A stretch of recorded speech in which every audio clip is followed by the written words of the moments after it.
Hello મિત્રો, આજે હું તમારા માટે એક સરસ મજાની સ્ટોરી લઈને આવી છું.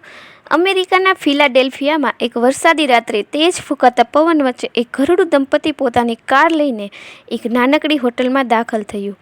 પાર્કિંગથી લોબીમાં પહોંચતા સુધીમાં એ લોકો ખાસ્સા પલળી ગયા.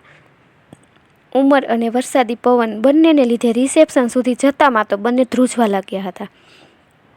રિસેપ્શન ટેબલ પાસે પહોંચીને પેલા વૃદ્ધ પુરુષે ડેસ્ક ક્લાર્કને પૂછ્યું, આજની રાત પૂરતી એક રૂમ મળશે ખરી?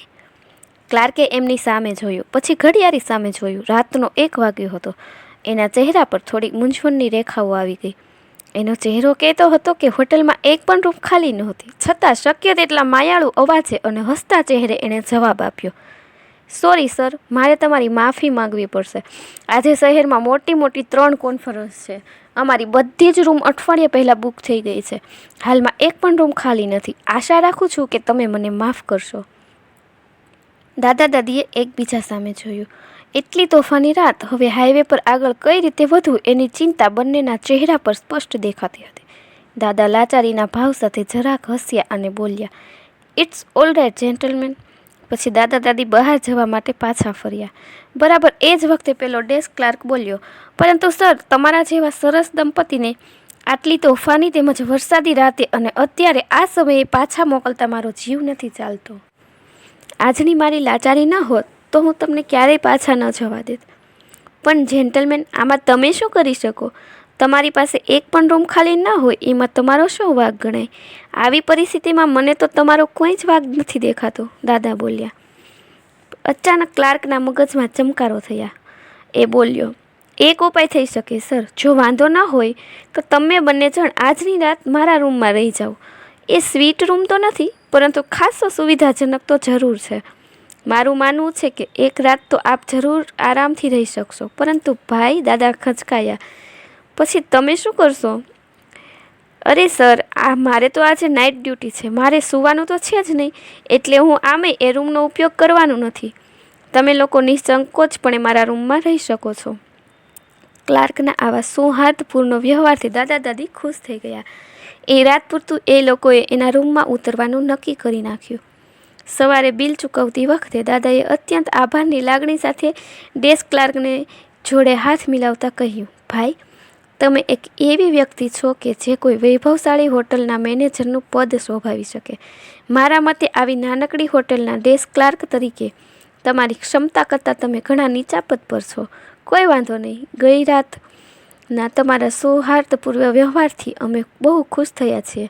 મને લાગે છે કે એકાદ દિવસ હું તમારા માટે એક અતિ વૈભવશાળી હોટલ જરૂર બનાવીશ. એટલું કહીને એ લોકો પોતાના રસ્તે આગળ વધી ગયા. આ વાતને 2 વર્ષ થઈ ગયા. ડેસ્ક ક્લાર્કના મગજમાંથી તો આ વાત સંપૂર્ણપણે નીકળી પણ ગઈ હતી.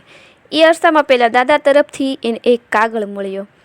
ક્લાર્કે નવાઈ સાથે કાગળ ખોલ્યો. એમાં એ રાતના તોફાનની, અવિરત પડેલા વરસાદની, ક્લાર્કે પોતાનો રૂમ આપીને કરેલા ઉપકારની વાતો લખી હતી.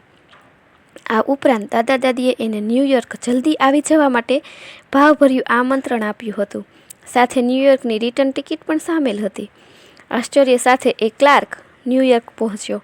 પેલા દાદા દાદીને મળ્યો. દાદા અને દાદી એને ન્યૂયોર્કના ફિફ્થ એવન્યુ તરીકે ઓળખાતા રસ્તાના ખૂણા પર પડતી 33 નંબરની શેરી સુધી લઈ ગયા. ત્યાં જઈ એક આછા રતુમડા રંગની 13 માળની ભવ્ય ઇમારત સામે આંગળી ચીંધીને દાદાએ કહ્યું, જો ભાઈ, આ હોટલ સામે જો. આ વિશાળ હોટલ મેં તારા માટે બનાવી છે. મેં તને કહ્યું હતું ને કે તું એક નાનકડી હોટલનો ક્લાર્ક તરીકે નહીં, પરંતુ કોઈ વૈભવશાળી હોટલના મેનેજર તરીકે શોભે. યાદ છે? હવે આ હોટલના મેનેજરનું પદ તારે સંભાળવાનું છે. હવે તું જ એનો મેનેજર અને તું જ એનો બોસ. આ સાંભળીને પેલો ક્લાર્ક તો બિલકુલ બઘવાઈ ગયો. ઘડીક તો આ વાત એના માન્યમાં જ ન આવી. થોથવાતા અવાજે બોલ્યો, નહીં સર, લાગે છે કે તમે મારી મસ્કરી કરી રહ્યા છો. નહીં મારા ભાઈ, હું સાવ સાચું જ કહું છું. તું જ હવેથી આ હોટલનો સર્વા મેનેજર અને બોસ છો. બસ જલ્દીથી આવીને તારું કામ સંભાળી લે અને એ કામને તારા ઉત્તમ વર્તનથી દીપાવ. માયાળુ અવાજે અને સત્યના નક્કર રણકા સાથે દાદા બોલ્યા.